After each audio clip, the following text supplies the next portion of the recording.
प्यारे बच्चों, अब दूसरे क्वेश्चन में कह रहा है दिए ठोस के लिए 3 दृश्य दिए गए हैं। प्रत्येक ठोस के संगत ऊपर से दृश्य, सामने से दृश्य और पार्श्व दृश्य की पहचान कीजिए। इसमें यह वस्तुएं दी गई हैं, इसमें से इसको ऊपर से देखा जाएगा तो कैसी वस्तु लगेगी, सामने से देखेंगे तो कैसा लगेगा, और पार्श्व से देखेंगे, पार्श्व मतलब होता है किनारे, किनारे से देखेंगे तो कैसी वस्तु लगेगी। तो देखिए यह एक अलमारी है, हम लोग सामने से देखेंगे तो हमको पृष्ठ दिखाई देगा। तो यह जो पृष्ठ है सामने वाला पृष्ठ है, इसको लिखेंगे सामने। उसके बाद से दूसरा वाला में जब पार्श्व किनारे से देखेंगे तो यह हमको आकृति दिखाई देगी, आयताकार वस्तु दिखाई देगी। तो देखिए आयत के आकार दिखाई दे रहा है, तो इसको लिखेंगे पार्श्व। पार्श्व मतलब होता है किनारे से।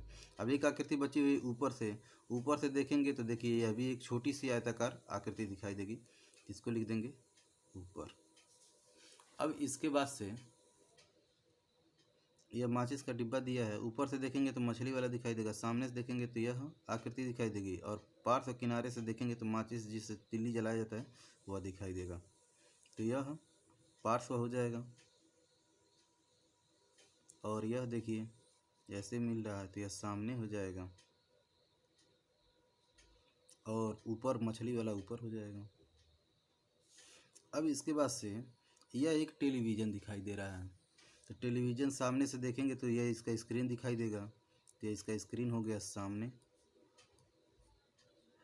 और उसके बाद से किनारे से देखेंगे तो यह टीवी का जो तिरछा आकृति होता है, जो टीवी का शेप होता है वह दिखाई देगा, यह पार्श्व हो जाएगा। और ऊपर से देखेंगे तो यह ऊपर वाला हिस्सा दिखाई देगा जो थोड़ा सा अजीबोगरीब रहता है, तो यह ऊपर हो गया। प्यारे बच्चों, इसमें से 4 क्वेश्चन था, तो इसमें से 3 हम बता दिए, एक आप लोगों का होमवर्क है, इसको आप लोग करेंगे। तीसरे प्रश्न में कह रहा दिए हुए ठोस के लिए ऊपर से दृश्य, सामने से दृश्य और पार्श्व दृश्य की पहचान कीजिए। वही काम करना है, लेकिन अब यह थोड़ी सी आकृतियाँ हमको दूसरे तरह की दिखाई देंगी। तो देखिए ऊपर से 1 2 3, ये 2 सीधा और एक उसके ऊपर, और सामने से 1 2 ही पृष्ठ दिखाई देगा, पार्श्व से भी 2 पृष्ठ दिखाई देगा।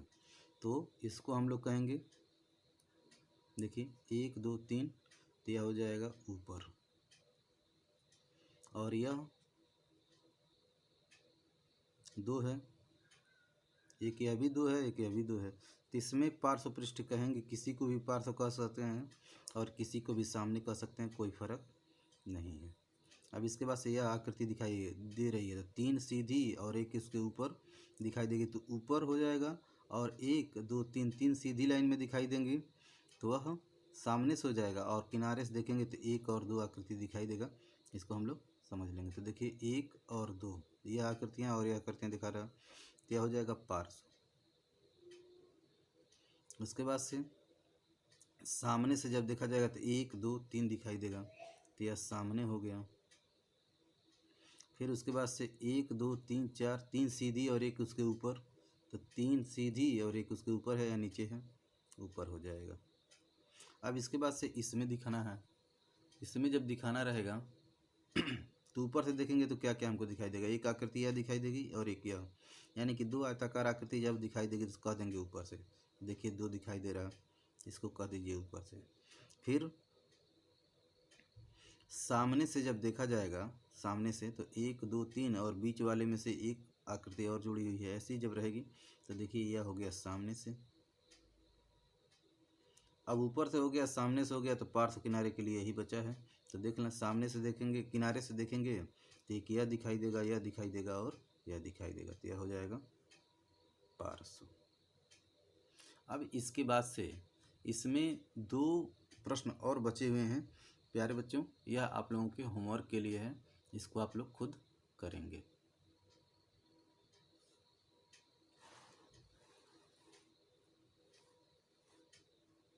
अब इसके बाद से चौथा सवाल कह रहा है दी हुई वस्तुओं के सामने से दृश्य, पार्श्व दृश्य और ऊपर से दृश्य खींचिए। यह वस्तु दिखाई दे रही है, यह वस्तु दिखाई दे रही है, यह वस्तु, यह वस्तु, यह वस्तु और यह वस्तु। इसमें ऊपर से देखेंगे तो आपको कैसी आकृति दिखाई देगी, सामने से देखेंगे तो कैसी आकृति दिखाई देगी। यह जो पहला दूसरा तीसरा क्वेश्चन उसमें किए हैं, उसके आधार पर आप लोग इसको करेंगे कि सामने से ऊपर से देख रहे हैं तो ये कैसे दिखाई दे रही है, किनारे से आयताकार और सामने से त्रिभुज दिखाई दे रहा है।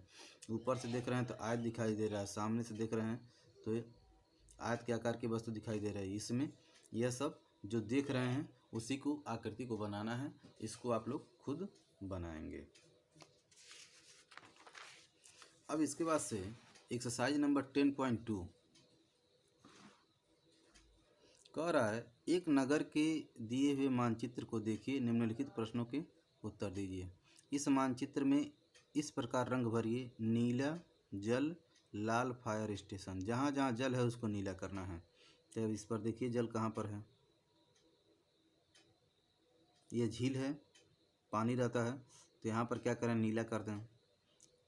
फायर स्टेशन, अब इसमें फायर स्टेशन खोजेंगे और इसको लाल से कर देंगे। जहाँ पर लाइब्रेरी रहेगा उसको नारंगी करेंगे, तो लाइब्रेरी है इसको नारंगी कर दिया जाएगा। स्कूल जहाँ पर रहेगा उसको पीले कलर में कर दिया जाएगा। प्राइमरी स्कूल लिखा है इसको पीले कलर में भर दीजिए। पार्क जो है उसको हरे रंग से भरेंगे। जहाँ पर पार्क लिखा है बना है या यह एरिया पार्क का हो गया, इसको हरे कलर से कर देंगे। अब यहाँ से जिस बैगनी, अस्पताल को बैगनी कलर में करना है और कब्रिस्तान को भूरे कलर में खोजना है करना है। अब इस आकृति में कह रहा है, इसमें जो कुछ भी कहा जा रहा है उसको इसमें भरना है। फिर कह रहा है, सड़क सी नेहरू रूट के प्रतिच्छेदन पर एक हरा एक्स, गांधी रोड और सड़क ए के प्रतिरोधन को हरा वाई लिखिए। यहाँ पर जो सड़कें कट कर रही हैं उसको एक्स और वाई लिखना है। तो सड़क सी, तो सड़क यह ए है, यह बी है, यह सी है। अब यह जहाँ पर कट करेगा किसको,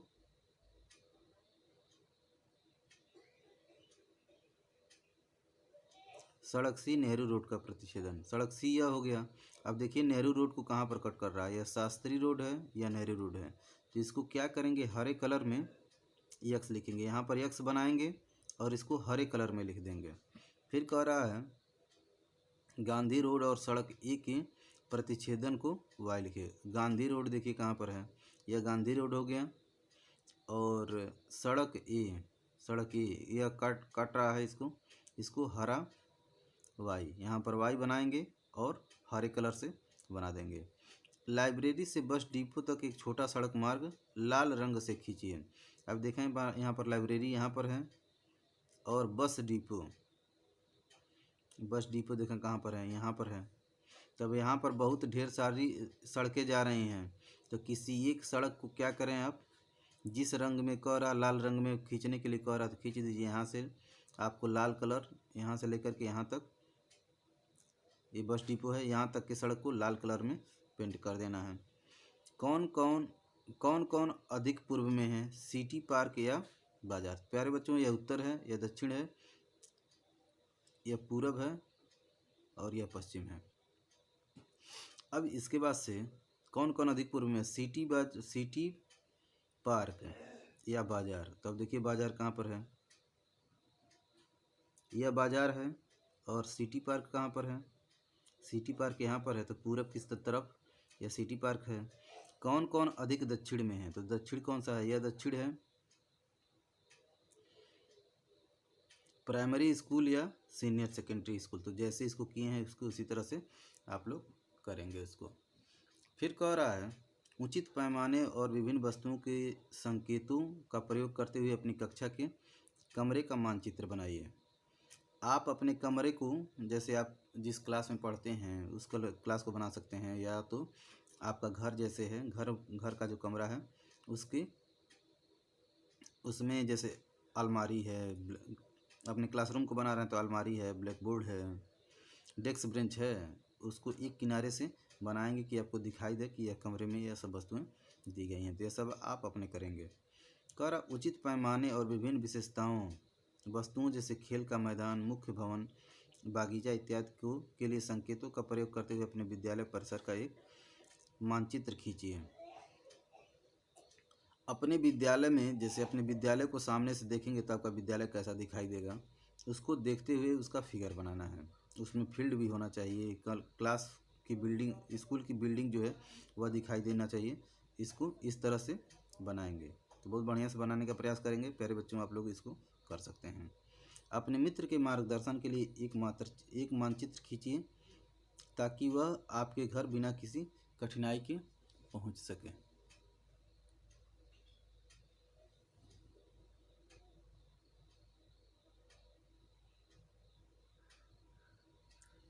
अपने मित्र के मार्गदर्शन के लिए एक मानचित्र बनाइए ताकि वह अपने घर बिना किसी कठिनाई के पहुंच जाए। अपने घर से अपने मित्र के घर के बीच का मैप बनाना है। जैसे आप अपने घर से निकलेंगे अपने मित्र के घर जाने के लिए, आप अपने घर से निकलेंगे अपने मित्र के घर जाने के लिए, कौन कौन सा चौराहा पड़ेगा, चौराहे पर से कोई किस लेफ़्ट साइड जाएंगे, राइट साइड जाएंगे, स्ट्रेट कितना दूर जाएंगे, यह मानचित्र आप अपने बनाने का प्रयास करेंगे। और जो नहीं समझ में आएगा वो कमेंट में बताएंगे तो अगले वीडियो में बता दिया जाएगा। प्यारे बच्चों, अब हमको बहुफलक पढ़ना है। बहुफलक क्या होता है? ऐसी आकृति जिसमें बहुत ढेर सारे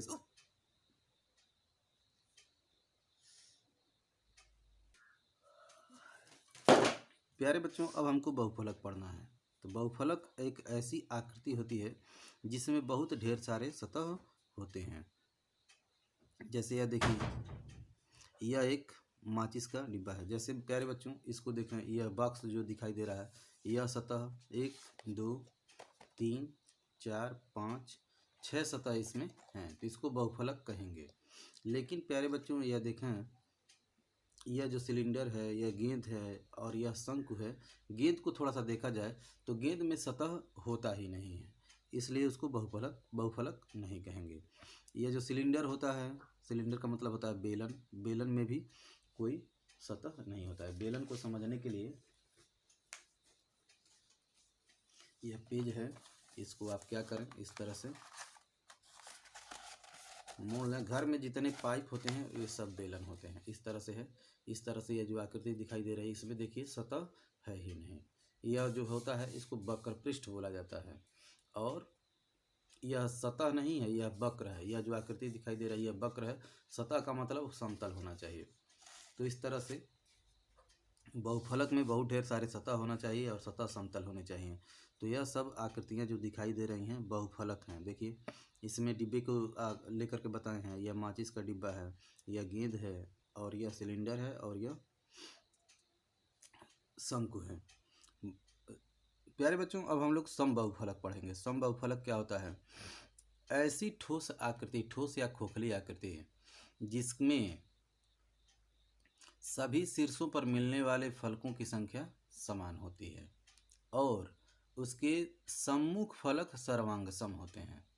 तो इस तरह की यह त्रिविमीय आकृति 3D आकृति है। इसको देखने के लिए किसी फिगर पर नहीं बताया जा सकता है, किसी वस्तु को लेकर के ही बताया जा सकता है।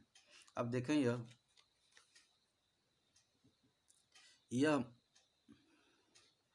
यह जो पॉकेट है, डिब्बा है, अब इस पर देखें सतह, क्या यह समबाहुफलक है कि नहीं है।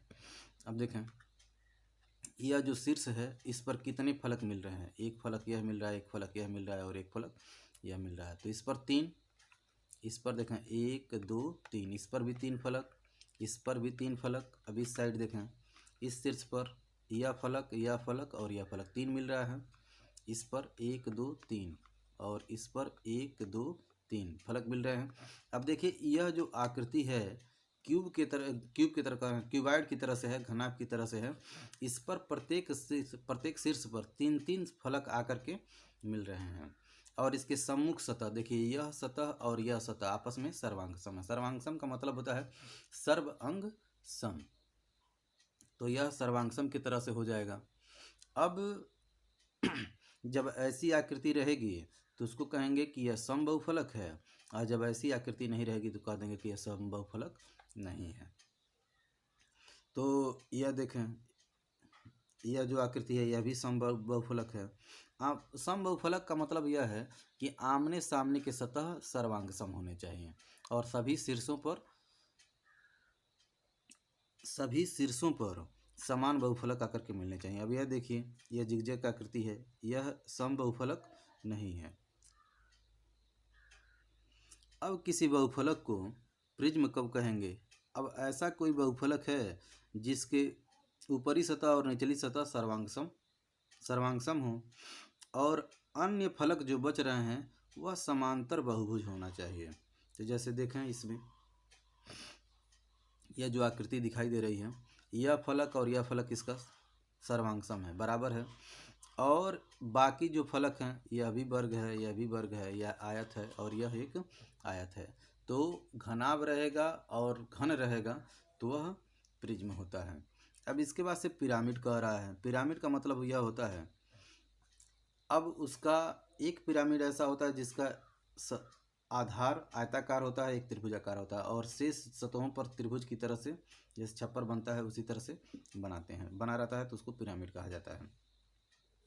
तब हमको बताना है, अगला एक्सरसाइज में देखना है, कह रहा क्या किसी बहुफलक के फलक नीचे दिए अनुसार हो सकते हैं। मतलब एक ऐसा बहुफलक बताना है जिसमें 3 त्रिभुज हो, जिसमें 4 त्रिभुज हो, जिसमें एक वर्ग और एक त्रिभुज हो। तो 3 त्रिभुज वाला कोई फलक नहीं है। यह पहला सवाल है, पहले का पहला, कोई बहुफलक संभव नहीं। अब दूसरा, 4 त्रिभुज। तो 4 त्रिभुज के लिए ज़रूरी है कि 4 त्रिभुज वाली आकृति पिरामिड होती है जिसका आधार त्रिभुजाकार होता है। अब एक त्रिभुज यह हो गया, एक त्रिभुज इस पर से, एक त्रिभुज इस पर से और एक त्रिभुज इस पर से। तो लिखेंगे पिरामिड जिसका आधार त्रिभुज हो। अब तीसरा कह रहा है एक वर्ग और 4 त्रिभुज। तो यहाँ से एक वर्ग बना देंगे, यह भी पिरामिड ही है। एक वर्ग रहेगा, आधार वर्ग रहेगा, और इस पर से एक त्रिभुज, इस पर से एक त्रिभुज, इस पर से एक त्रिभुज, इस पर से एक त्रिभुज मिलेंगे और यहाँ पर ऊपर मिल जाएंगे। तो यह भी पिरामिड है जिसका आधार वर्ग है। दूसरे में कह रहा है क्या ऐसा बहुफलक संभव है जिसके फलकों की संख्या कोई भी हो। तब हम लोग संकेत में यहाँ पर दिया है पिरामिड के बारे में सोचिए। अभी हम लोग वर्गाकार पिरामिड देखे हैं जिसका आधार वर्ग हो, इसमें एक सतह यह है और एक सतह यहाँ पर, एक सतह यहाँ पर, एक सतह यहाँ पर, एक सतह यहाँ पर। इसमें 5 सतह संभव है। तो लिखेंगे एक पिरामिड जिसका आधार वर्ग है। फिर तीसरा में कह रहा पहला, कह रहा कौन कौन प्रिज्म है।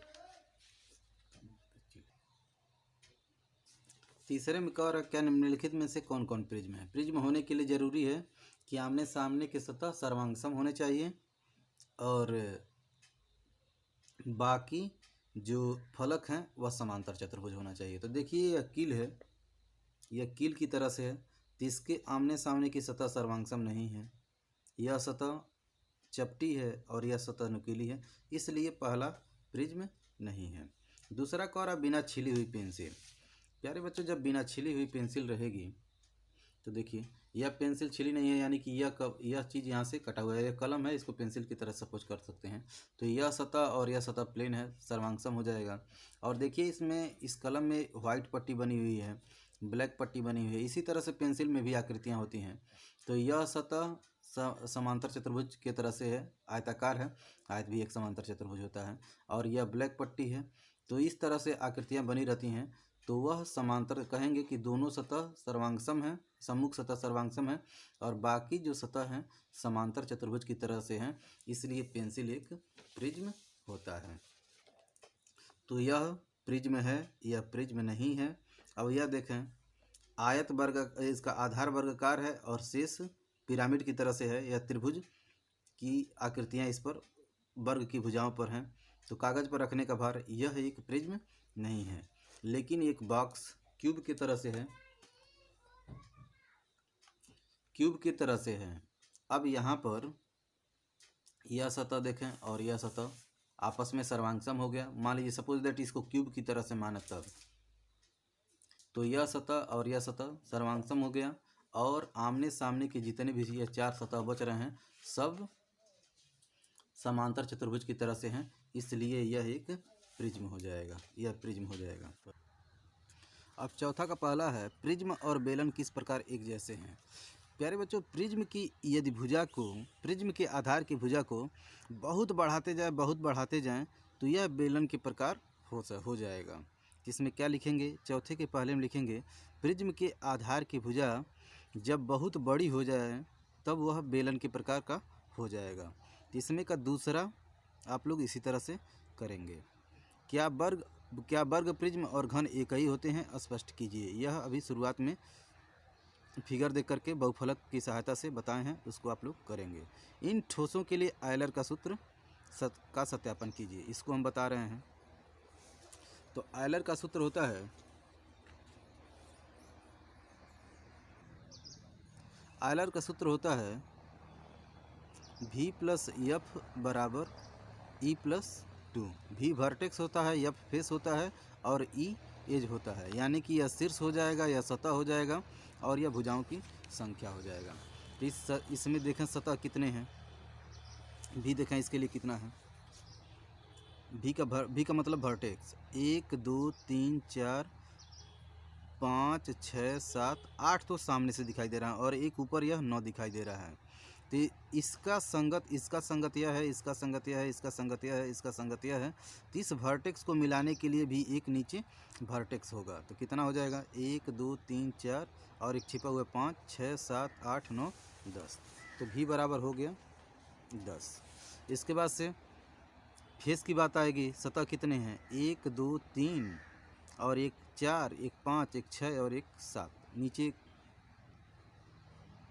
सतह ज़रा काउंट कर लें कितने हैं, तो 1 2 3 और यह छिपा हुआ 4 और यह छिपा हुआ 5 और एक 6 और नीचे का 7। तो यानी कि F बराबर हो गया 7। अब एज कितने हैं, भुजाएं कितनी हैं, यह काउंट कर लिया जाए। 1 2 3 4 और एक यह 5 छिपा हुआ है। अब इसके बाद से ऊपर से गिने 6 7 8 9 10 11 12 13 और इसके लिए एक इसका संगत 14 और इसका संगत एक 15। एज बराबर हो जाएगा 15। अब इसमें मान रखें फार्मूले में, यही फार्मूला होता है, आयलर का सूत्र यही होता है, V प्लस एफ बराबर E प्लस 2। तो V प्लस एफ बराबर E प्लस 2, यह दोनों के लिए सत्य हो, दोनों साइड बराबर हो जाएंगे तो आयलर के सूत्र का सत्यापन हो जाएगा। तो V का मान आया है हमारा 10, एफ का मान आया है 7 और एज का मान आया है हमारा 15 और यह प्लस 2। तो 10 7 17 बराबर 17। एक हम लोग आयलर के सूत्र का सत्यापन कर दिए। यह क्वेश्चन नंबर 6वें का पहला है। 6वें का पहला हम लोग कर दिए, हम करके आप लोगों को दिखा दिए। आप लोग क्या करेंगे, 6वें का दूसरा आप लोग करेंगे। अब इसके बाद से नेक्स्ट क्वेश्चन है। नेक्स्ट क्वेश्चन देखें क्या है। आयलर के सूत्र का प्रयोग करते हुए अज्ञात संख्या को ज्ञात कीजिए। फलक इसमें कितना है, पहला सवाल यह है, दूसरा सवाल यह है, तीसरा सवाल है, एकदम सेम इसी तरह से लगेगा। तो फलक हमको निकालना है। फलक यानी कि 7वां का इसको पहला मान लें, इसको दूसरा मान लें और इसको तीसरा मान लें। तो पहला हम बता रहे हैं, पहले में फलक ज्ञात करना है। एफ बराबर ज्ञात करना है और इसके बाद से शीर्ष दिया है, वर्टेक्स दिया है, V बराबर दिया है 6 और एज दिया है इसका 12। तब हम लोग लिखेंगे we know that V plus F is equal to E plus 2। अब जिसका वैल्यू हमको क्लियर है रख दें। एफ का नहीं मालूम है तो एफ का रहने दें। 6 plus F is equal to 12 plus 2।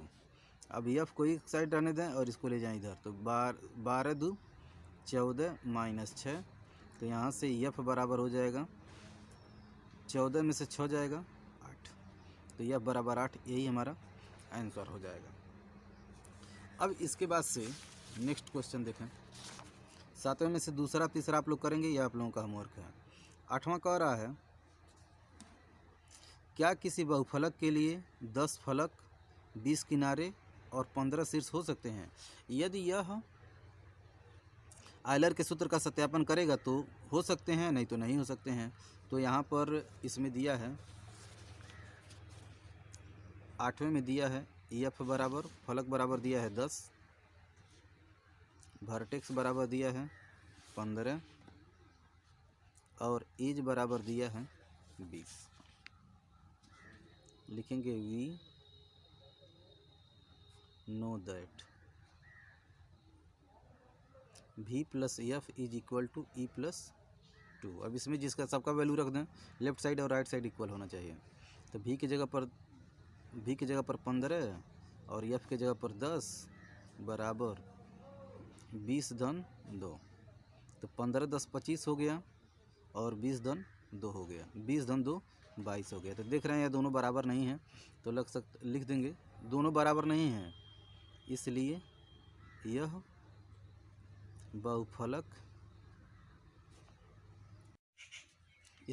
बहुफलक संभव नहीं है।